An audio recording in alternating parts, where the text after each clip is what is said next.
நெடுஞ்சாலைகள், இந்த டனல் பாதைகள் அமைக்கிறாங்கல்ல, சுரங்க பாதைகள் அமைக்கிறாங்கல்ல, அதுல அரசு நிர்ணயித்த தொகையை விட 80 மடங்கு கூடுதலான தொகையை ஒரு நிறுவனம் செலவிட்டுச்சு சார். செலவிட்டுச்சு இல்ல சார். அந்த நிறுவனத்துடைய பேரெல்லாம் நான் சொல்ல விரும்பல. அந்த நிறுவனத்துக்கு பாராட்டு பத்திரத்தை நெடுஞ்சாலைத்துறையினுடைய அமைச்சர் நிதின் கட்கரி நாடாளுமன்றத்தில் வாசிச்சாரா இல்லையா?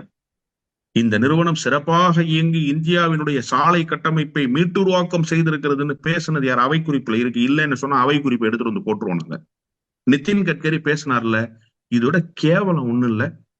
ஒன்றிய அரசினுடைய சிஏஜி அறிக்கை சொன்னுச்சு சார். அரசு நிர்ணயித்த தொகையை விட 80 மடங்கு கூடுதலான தொகையை ஒரு நிறுவனம் செலவு பண்ணிருக்கா, இவ்வளவு பெரிய ஊழல் நடந்திருக்குன்னு சிஏஜி அறிக்கை சொல்லுது. அறிக்கை சொல்வதற்கு அடுத்த 3வது நாள் இவர் பாராட்டு பத்திரம் வாசிக்கிறார். இந்த அரசுக்கு யோகிதை இருக்கா பட்ஜெட் தாக்கல் செய்யறதுக்கு? ஒன்றிய அரசு இருப்பதற்கு முதல்ல யோகிதை இருக்கா? நிதின் கட்கரி இப்பவும் அமைச்சரா இருக்காரு தானே? இல்லையா? அமைச்சர் பொறுப்புல எடுத்துட்டீங்களா? அந்த நிறுவனம் இப்பவும் நெடுஞ்சாலை அமைக்கிற பணிகள்ல ஈடுபடுதா இல்லையா? டெண்டரை ரத்து பண்ணிட்டீங்களா? அந்த நிறுவனத்தை வெளியேற்றிட்டீங்களா? அரசு ஒப்பந்தங்கள் கோரக்கூடாதுன்னு சொல்லி உங்களுக்கு ஏதாவது யோகிதை இருக்குதா? அதெல்லாம் பேசாம வாயில என்ன கொழுக்கட்டை வச்சிருந்தீங்களா அன்னைக்கு? இப்போ ஒரு குற்றச்சாட்டு வந்துருச்சு. இந்த குற்றச்சாட்டை அமலாக்கத்துறை வாசிக்குது. ஏன்னா அமலாக்கத்துறை தான் இந்த உலகத்திலேயே கடைஞ்செடுத்த ஹரிச்சந்திரன். உண்மையை தவிர வேற எதுவுமே பேச மாட்டான் அமலாக்கத்துறை. அமலாக்கத்துறை செய்யற பித்தலாட்ட வேலையெல்லாம் கடந்த காலத்துல இந்தியா பார்த்திருக்கு சார்.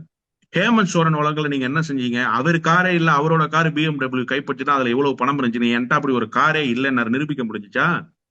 நான் என்னுடைய இல்லமான டெல்லி இல்லத்துலதான் இருக்கேன், நான் தலைமறைவாயிட்டேன்னு இவங்க சொல்றாங்கன்னு கோர்ட்ல போய் சொன்னாரு ஹேமந்த் சோரன். எப்படி சொன்னீங்க நீங்க தலைமறைவாயிட்டாங்கன்னு? இதெல்லாம் கடந்த காலத்துல அமலாக்கத்துறை செய்திருக்கிற பித்தலாட்ட வேலை. அமலாக்கத்துறை ஒன்னும் பெரிய நேர்மையான, நீதியான, நியாயமான அமைப்பு. அமலாக்கத்துறை சொல்லிட்டாலே இந்த ஊழல் நடந்துருச்சுன்னு சொல்றதுக்கு. குட்கா ஊழல் நடந்துச்சுன்னு பேசணுமா இல்லையா?